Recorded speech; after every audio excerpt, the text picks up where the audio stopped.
Assalamu alaikum everyone. I hope you all are fine. The topic which I am going to discuss today is about Sidgwick theory. आज के lecture में हम देखेंगे Sidgwick theory. Sidgwick theory क्या थी, उसने क्या प्रपोज किया और वो कितने कम्प्लेक्सेस पे ये जो सिडविक थ्योरी है या जो EAN हमारे पास रूल था, कितने कम्प्लेक्स ने उसको फॉलो किया, कितने कम्प्लेक्स ऐसे थे जिन्होंने इसको फॉलो नहीं किया। सो आज की लेक्चर में हम जो है वो सिडविक थ्योरी के बारे में देखेंगे। Sidgwick proposed a theory known as Sidgwick theory. तो बेसिकली ये जो सिडविक थ्योरी है, ये सिडविक एक साइंटिस्ट था, उसी ने ही प्रपोज की थी। तो सिडविक ने ये थ्योरी प्रपोज की थी, इसी वजह से इसे हम सिडविक थ्योरी कहते हैं। And also known as effective atomic number. इस थ्योरी को हम अफेक्टिव एटॉमिक नंबर भी कहते हैं। So Sidgwick propose a theory known as Sidgwick theory, also known as effective atomic number. इसको हम EAN, E stand for effective, A for atomic and N for number, also known as effective atomic number।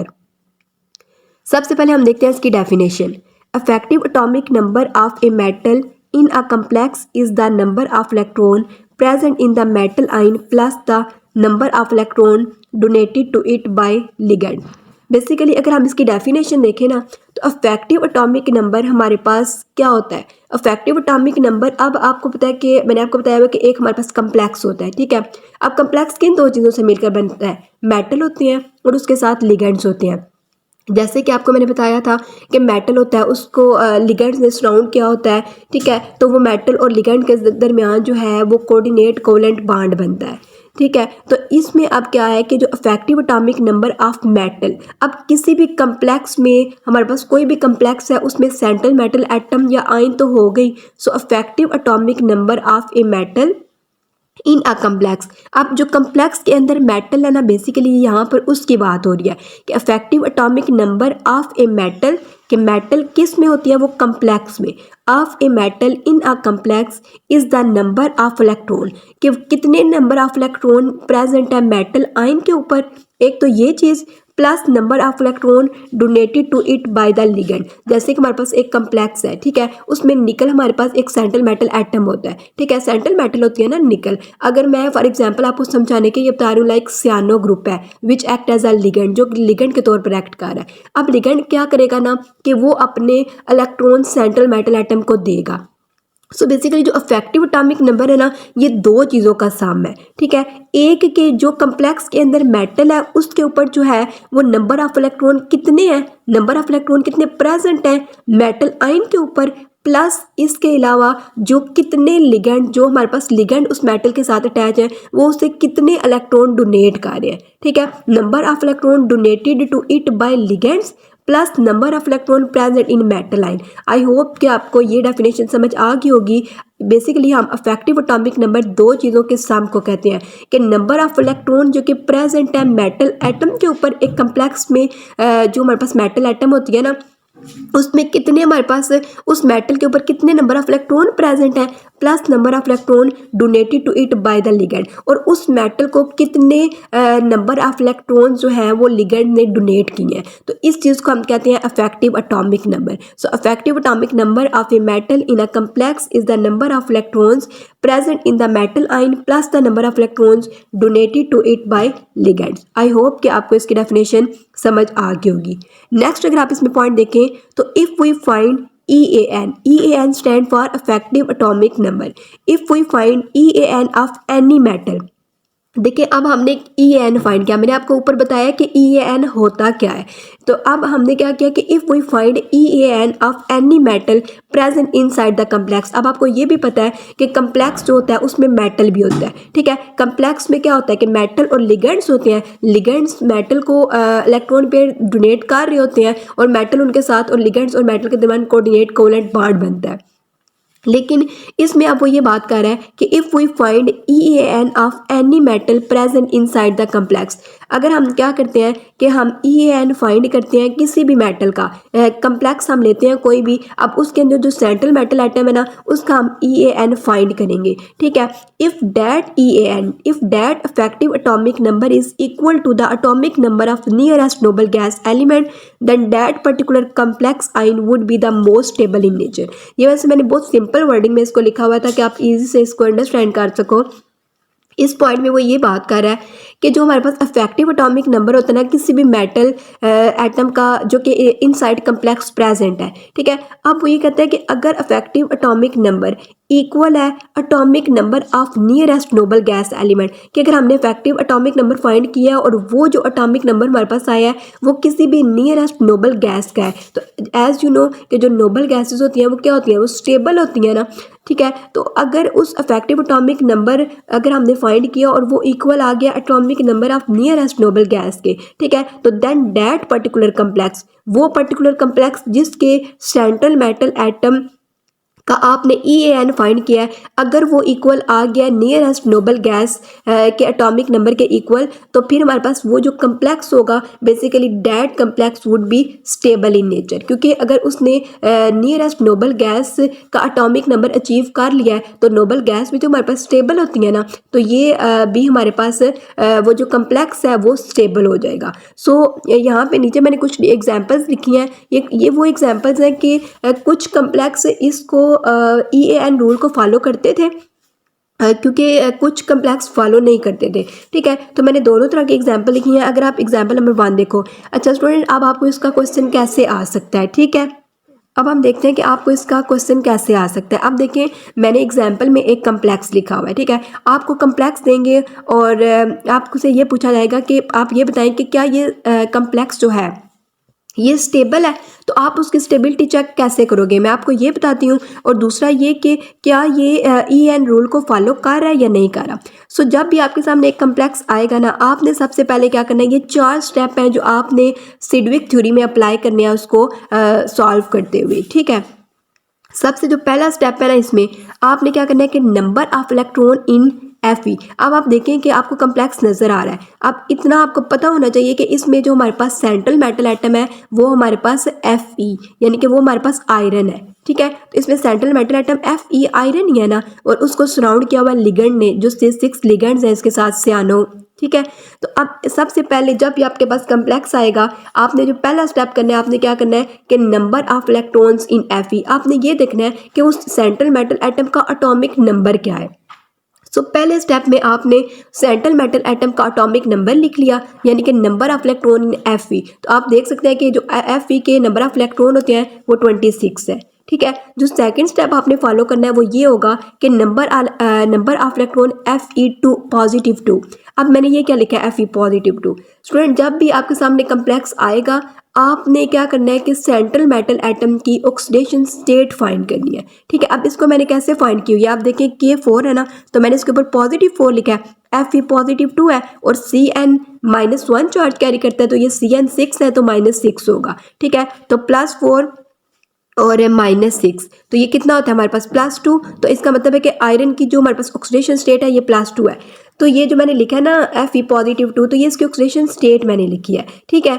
अब आपने जब भी आपके पास complex आएगा, आपने पहला स्टेप ये करना है कि आपने number of electron in Fe वो लिखने हैं। नंबर ऑफ इलेक्ट्रॉन से मुराद ये है कि उसका एटॉमिक नंबर लिखना है, ठीक है। आप चेक कर सकते हैं कि इसका एटॉमिक नंबर 26 है, मैंने ये लिख दिया है, ठीक है। अब पहला स्टेप तो आपने कर लिया। सेकेंड स्टेप आपने क्या करना है कि number of electron in Fe positive 2। अब आपने सेंट्रल मेटल एटम की ऑक्सीडेशन स्टेट फाइंड की, उसके अकॉर्डिंग आपने उसके एटॉमिक नंबर लिखे। आप देखिए मैंने ऊपर 26 लिखा है और नीचे 24। अब 24 क्यों लिखा है, क्योंकि इसमें Fe पॉजिटिव 2 है ना, तो इस पॉजिटिव 2 का यहाँ पर मतलब ये है कि इसमें से 2 इलेक्ट्रॉन निकल गए हैं, ठीक है। तो 26 - 2 तो क्या आएगा हमारे पास 24, ठीक है। तो सेकंड स्टेप पे मैंने क्या किया, number of electron in Fe positive 2, तो वो मैंने 24 लिख दिए। थर्ड स्टेप जो है इसका वो हमारे पास होता है number of electron donated bye ligands, ठीक है। अब तीसरे स्टेप में आपने क्या देखना है कि कितने नंबर ऑफ इलेक्ट्रॉन्स लिगेंड ने डोनेट किए हैं, आपने वो इलेक्ट्रॉन्स के नंबर लिखने हैं। अब आप देखो यहाँ पे 6 लिगेंड्स है ना, तो एक लिगेंड्स कितने देता है, 2 इलेक्ट्रॉन्स देगा, ठीक है। इसका मतलब कि 6 लिगेंड्स है तो वो कितने देंगे, 12 देंगे, ठीक है। Number of electron donated bye ligands तो वो 12 है। इसका चौथा स्टेप जो आपने करना है वो ये होगा कि total electron around central metal atom. तो जो आपने पहले सेकंड स्टेप में जो आपने इलेक्ट्रॉन फाइंड किए हैं वो, और तीसरे स्टेप में देखो ऊपर मैंने क्या किया है 24 लिखा है ना कि नंबर ऑफ इलेक्ट्रॉन उसके ऑक्सीडेशन स्टेट के अकॉर्डिंग के कितने उसमें से निकल गए थे, मैंने वो लिखे हैं। फिर तीसरे स्टेप में मैंने नंबर ऑफ इलेक्ट्रॉन के कितने जो है वो लिगेंड्स ने सेंट्रल मेटल एटम को दिया है। तो 6 अगर लिगेंड है तो वो 12 इलेक्ट्रॉन देंगे ना, क्योंकि एक लिगेंड 2 इलेक्ट्रॉन देता है, ठीक है। तो इसमें अब क्या है कि number of electron donated bye ligand तो वो 12 है। अब आपने चौथे स्टेप में क्या करना है कि टोटल इलेक्ट्रॉन अराउंड, अब जितने लिगेंड्स ने दिए हैं और जितने उस मेटल के आप पास अपने हैं उन दोनों को आपने प्लस करना है। 24 + 12 तो क्या आ जाएगा 36। तो आप देख सकते हैं पीरियोडिक टेबल में कि जो 36 है ना ये क्रिप्टॉन की एटॉमिक नंबर है। सो इसका मतलब है कि यहाँ पर जो Fe है उसने अटेन कर लिया नोबल गैस की कन्फिग्रेशन, इसलिए ये कम्प्लेक्स हमारे पास स्टेबल है। मैंने इसको थोड़ा आपको डीपली समझाया है क्योंकि हर एक कम्प्लेक्स में आपने यही प्रोसीजर फॉलो करना है। जब भी आपके सामने कम्प्लेक्स आएगा आपने सबसे पहले जो सेंट्रल मेटल एटम होगी उसका आपने एटॉमिक नंबर लिख देना है, number of electron in central metal atom. फिर आपने क्या करना है कि उस सेंट्रल मेटल एटम के ऊपर देखना है चार्ज कितना है। लाइक यहाँ पर +2 था तो उसकी जो टोटल एटॉमिक नंबर होगा ना मैंने उतने उसमें से माइनस कर दिया, क्योंकि पॉजिटिव का मतलब यही होता है ना कि उतने इलेक्ट्रॉन उसमें से निकल गए हैं, ठीक है। तो +2 था तो मैंने यहाँ पे क्या लिख दिया 24, ठीक है। दूसरा स्टेप ये कर लिया। तीसरे स्टेप में आपने ये लिखना है कि कितने इलेक्ट्रॉन डोनेट कर रहे हैं लिगेंड्स, कि लिगेंड्स कितने इलेक्ट्रॉन दे रहे हैं सेंट्रल मेटल एटम को, ठीक है। तो मैंने वो लिख दिया। और चौथे स्टेप में आपने जो आपके पास दूसरा और तीसरे स्टेप में जो नंबर आएंगे ना आपने उन दोनों को प्लस कर लेना है। जब आप उन दोनों को प्लस करोगे आपके पास EAN आ जाएगा, इनका इफेक्टिव एटॉमिक नंबर आ जाएगा। जब वो आपके पास आंसर आएगा आपने देखना है कि क्या ये किसी नोबल गैस का एटॉमिक नंबर है। अगर तो वो हुआ तो इट्स मीन कि उसने नोबल गैस कन्फिग्रेशन अटेन कर लिया उस सेंट्रल मेटल एटम ने, तो ये हमारे पास कम्प्लेक्स स्टेबल है। लेकिन कुछ केसेस ऐसे भी आते हैं जिनमें वो नोबल गैस कन्फिग्रेशन को अचीव नहीं करता, तो इसलिए वो कम्प्लेक्स हमारे पास जो है वो स्टेबल नहीं होता। ये हमने ऐसी एग्जाम्पल देखी, ऐसा कम्प्लेक्स देखा जिसमें जो हमारे पास Fe था उसने नोबल गैस की कन्फिग्रेशन अचीव कर ली। आई होप कि आपको ये एग्जाम्पल समझ आ गई होगी। अब नेक्स्ट हम इसकी एक एग्जाम्पल देखते हैं। अब नेक्स्ट अगर हम इसकी एग्जाम्पल देखें तो K3FeCN(6) आपने वही स्टेप फॉलो करना है जो मैंने आपको फर्स्ट कम्प्लेक्स में थोड़े डीपली समझाए हैं। आपने सबसे पहले क्या करना है, कम्प्लेक्स देखा आपने देखना है कि जो सेंट्रल मेटल एटम है ना उसका एटॉमिक नंबर क्या है, यानी कि number of electron in Fe तो वो 26 थे, मैंने 26 लिख दिए। नेक्स्ट स्टेप में आपने क्या करना है कि number of electron in Fe+3। Next step में आपने उस सेंट्रल मेटल एटम जिसका आपने ऊपर एटॉमिक नंबर लिखा होगा आपने उसकी क्या करनी है कि ऑक्सीडेशन स्टेट फाइंड करनी है, ठीक है। अब ये मैंने Fe+3 क्यों लिखा है, आप देखो कि K3 है ना, इसका मतलब है कि इसके ऊपर +3 चार्ज है। Fe की मुझे ऑक्सीडेशन स्टेट फाइंड करनी है तो मैं इसको एक्सपोज कर लूँगी, ठीक है। अब CN6 है तो मैं क्या करूँगी इसमें कि तो CN6 है तो यहाँ पे क्या होगा कि -6 आएगा इसका, तो -6 + 3 तो यहाँ पे मेरे पास 3 आ जाएगा चार्ज, ठीक है। अब आपने यहाँ पे क्या किया कि number of electron in Fe+3, तो अब Fe+3 का मतलब यह है कि उसका जो टोटल ऊपर एटॉमिक नंबर था ना उसमें से आपने 3 निकाल देने हैं। +3 का मतलब कि उसमें से 3 निकल गए, मतलब पहले आपने सेंट्रल मेटल एटम का एटॉमिक नंबर लिखा, दूसरे स्टेप में आपने उसके ऑक्सीडेशन स्टेट के अकॉर्डिंग उसमें से उतने इलेक्ट्रॉन निकाले, तीसरे स्टेप में आपने ये देखना है कि number of electron donated bye ligands, अब इसमें 6 लिगेंड्स हैं तो वो 12 इलेक्ट्रॉन्स देंगे, ठीक है। और चौथे स्टेप में आपने क्या करना है कि आपने सेकंड और थर्ड स्टेप में जो आपके पास वैल्यू आएगी आपने उसको प्लस करना है। प्लस करके आपने ये देखना है कि क्या ये कोई nearest noble gas configuration achieve कर रहा है। अब अगर आप देखें ना तो इसको प्लस करके आपके पास आता है 35। सो स्टूडेंट 35 किसी भी जो हमारे पास नोबल गैसेज है ना किसी का भी एटॉमिक नंबर नहीं है। इसका मतलब है कि इस कम्प्लेक्स के अंदर जो Fe है ये EAN रूल को फॉलो नहीं कर रहा, क्योंकि जब हमने इसको सॉल्व किया तो हमें ये पता चला कि ये हमारे पास कोई भी ऐसा एटॉमिक नंबर नहीं आ रहा जो नोबल गैस का हो, ठीक है। 35 के पीछे हमारे पास जो था ना वो 36 आया था तो वो क्रिप्टॉन का एटॉमिक नंबर है, लेकिन ये जो 35 है ना ये किसी भी नोबल गैस का एटॉमिक नंबर नहीं है। सो Fe जब +3 ऑक्सीडेशन स्टेट में था कम्प्लेक्स के अंदर तो इसने EAN रूल को फॉलो नहीं किया। एक और हम एग्जांपल देख लेते हैं। इसमें हमारे पास है NiCO4 CO/4। अब आप देखें, आपने उन्हीं स्टेप को फॉलो करना है और आप उसके बाद लास्ट में आपको पता चल जाएगा कि क्या ये कम्प्लेक्स EAN रूल को फॉलो कर रहा है। अगर तो वो EAN रूल को फॉलो करेगा तो it mean that complex would be stable in nature. अगर वो फॉलो नहीं कर रहा तो that's mean this complex would not be stable in nature. अब हम इसमें एग्जाम्पल देख लेते हैं। NiCO4। सबसे फर्स्ट स्टेप आपने क्या करना है, आपको पता है कि कार्बोनाइल हमारे पास एक न्यूट्रल लिगेंड होता है,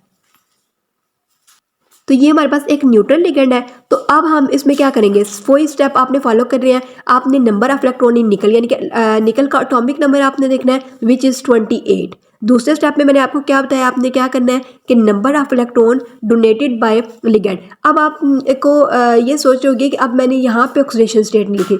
स्टूडेंट, आपने इस चीज़ का भी ध्यान रखना है। अब आप देखें कि पीछे वाले जो कम्प्लेक्स थे ना, उसमें हमारे पास उस सेंटर मेटल आइटम के ऊपर चार्ज आ रहा था, लेकिन अगर आप इसमें देखो तो कार्बोनाइल हमारे पास क्या है, एक न्यूट्रल लिगेंड है, ठीक है। तो वो जीरो है उसके ऊपर चार्ज, तो इसका मतलब है कि निकल में हमारे पास कोई भी इसमें ऐड या नहीं होगा, ठीक है। तो इसलिए हमने अगर तो ऑक्सीडेशन स्टेट आ रही है तो हमने लिखनी है। अब इस कम्प्लेक्स में नहीं है नंबर ऑफ इलेक्ट्रॉन इन निकल, तो वो 28 है, ठीक है। और number of electron donated bye 4 ligand. अब वो कितने लिगेंड्स ने, number of electron 4 ligand 8 electrons देंगे। आपने क्या किया कि आपने नंबर ऑफ इलेक्ट्रॉन इन 28 निकल में जो थी एटॉमिक नंबर उसका प्लस जो लिगेंड्स ने इलेक्ट्रॉन दिए उनको प्लस किया, तो आपके पास 36 आ गया। तो 36 मैंने आपको बताया कि क्रिप्टोन जो हमारे पास नोबल गैस है उसका एटॉमिक नंबर है, तो इट मीन के इसमें जो निकल है ये फॉलो कर रहा है EAN रूल को और इसने अटेन कर लिया noble gas, nearest noble gas configuration, और ये हमारे पास जो कम्प्लेक्स है ये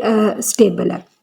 नेक्स्ट अगर हम इसकी एग्जांपल देखें तो इसमें हमारे पास है कि इसमें भी अगर आप देखें ना, तो जब भी सेंटर मेटल आइटम के साथ एक न्यूट्रल लिगेंड है ना, कोई भी काउंटर आयन नहीं है, तो इसका मतलब है कि वो भी हमारे पास उसके ऊपर भी कोई चार्ज नहीं होगा, इसलिए मैं इसकी ऑक्सीडेशन स्टेट आप फाइंड नहीं कर रही। अब आप देखिए FeCO/5। अब कार्बोनाइल भी एक न्यूट्रल लिगेंड है। अब आप क्या करोगे कि नंबर ऑफ इलेक्ट्रॉन देखोगे यानी कि एटॉमिक नंबर देखोगे आयरन का, वो क्या है 26। अब आप देखोगे कि number of electron donated bye ligands, तो 5 लिगेंड है तो कितने देंगे, 10 इलेक्ट्रॉन देंगे। अब आपने क्या करना है कि इन दोनों को प्लस कर लेना है, प्लस करके देखना है कि क्या ये EAN रूल को फॉलो कर रहा है। अगर तो कर रहा है तो इसका मतलब है कि ये एक स्टेबल है। तो इस केस में हमारे पास क्या है कि ये 36 आया, इट्स मीन कि ये नियरेस्ट नोबल कन्फिग्रेशन है, नोबल गैस कन्फिग्रेशन इसने अचीव की है, तो ये हमारे पास जो कम्प्लेक्स है ये स्टेबल होगा।